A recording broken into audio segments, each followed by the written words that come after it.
much fun here. It's really exciting. There's so many guys.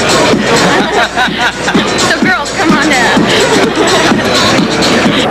And this is Victor live at the Comicon, and yes, I'm holding a mic in my hand. That means that I've rustled up another person to interview. And right now I'm with David Quinn, who is the horror author and writer of Night Vision and the infamous Faust.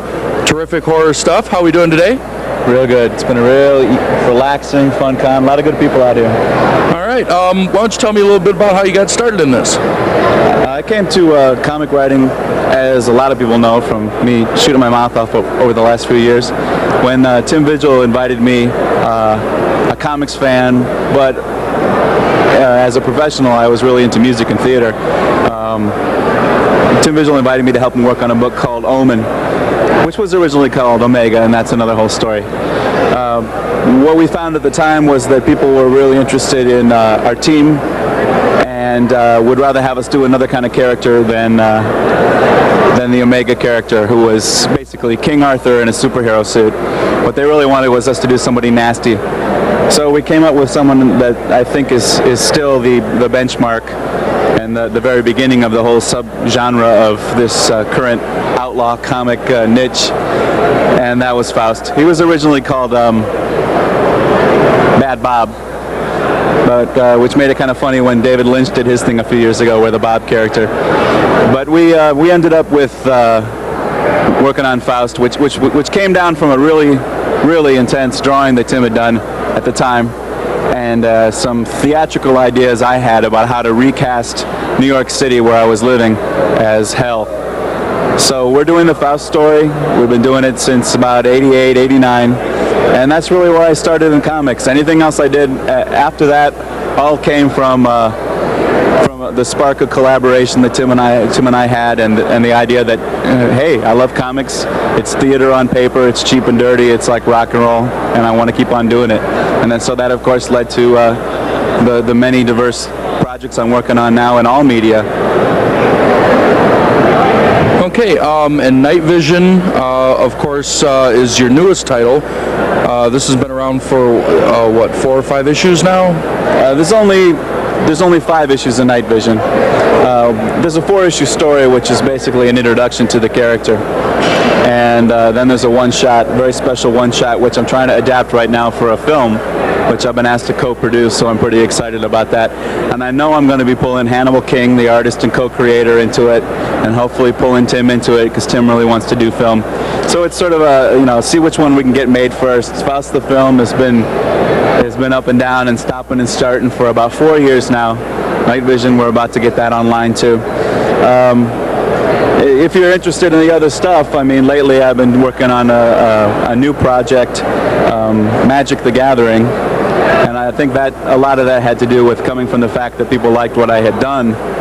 Fans responded really strongly to what I had done, to putting some new magic into the Marvel universe when I was the writer of Doctor Strange for about 2 years. And other than that, in comics, it's a strange time, but it's a good time to diversify. So I've been doing everything from gargoyles for Disney to creator-owned, very sex-positive, light and fluffy porn for High Society magazine. Okay, so now if Night Vision and Faust both hit the movie theater screens, what kind of rating do you think these movies are going to have as opposed to the comic books, if they're done as per the comic books? The plan with Faust has always been to do it as R, as hard as we can make it for R. I don't know the audience of this television show, so I'm not going to explain what that means. That just means whatever you think a hard R is. And then, if it's popular enough, if there's enough of a demand for it, if the comic market and the independent video market can support it, of course we would do an NC-17 videotape, because in order to reach a hard R, I know there's going to be a lot of that silly, motion pictures rating game where they tell you, yep, you're still not R, cut a few more seconds and we won't tell you where. So, but Night Vision is basically an R-rated story. I mean, it never pushes into the explicit so-called camera angles of the Faust comic.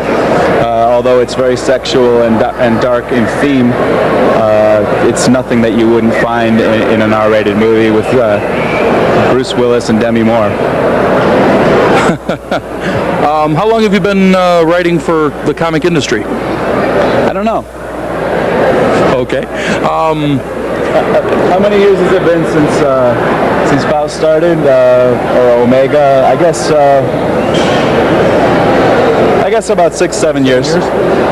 And who are your influences? Who got you started in it as a child, or who got your mind demented and twisted into the horror genre? I'm with you on this, but who got you started in it? Comics writers like Marv Wolfman, who did Tomb of Dracula, and Steve Gerber were a big influence. It was cool to work recently and co-write a book of Codename Firearm from Malibu, sort of a bleeding-edge spy story with Marv. He was fun to collaborate with. And that was probably the first comic that made me think, oh, comics can do a little bit more than, you know, big guys hitting each other. Will Eisner, for his economy of storytelling and all-around like consummate artist attitude.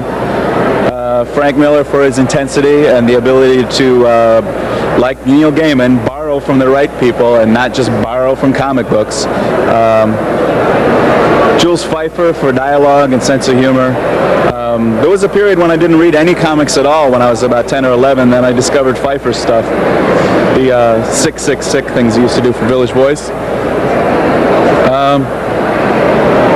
And then, you know, there's also theatrical references because that was what I studied in school. That's how I learned to write, is writing theater. So most of the references are like theatrical, and I try to make them work within comics, which so far has been kind of fresh, although a lot of people are, I know, tired of my really long stories and really long-winded panels.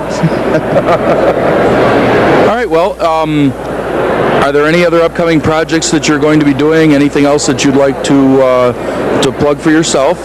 Something that the comic book fans can go to their local stores and grab onto in the near future? Well, you better be able to find Faust. If your comic shop doesn't have Faust 11 this summer, then have them call us, because it's been a long labor of love.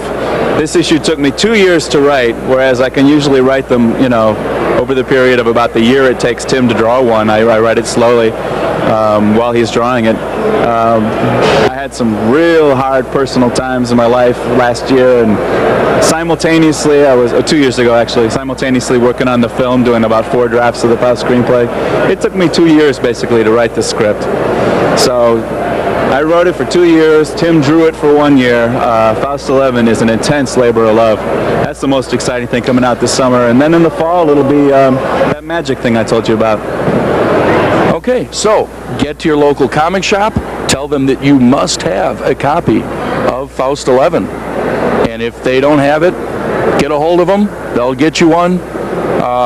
This is Victor, Chicago Comicon, with David Quinn. Thanks, man. Thanks a lot. And we'll have more for you coming up soon.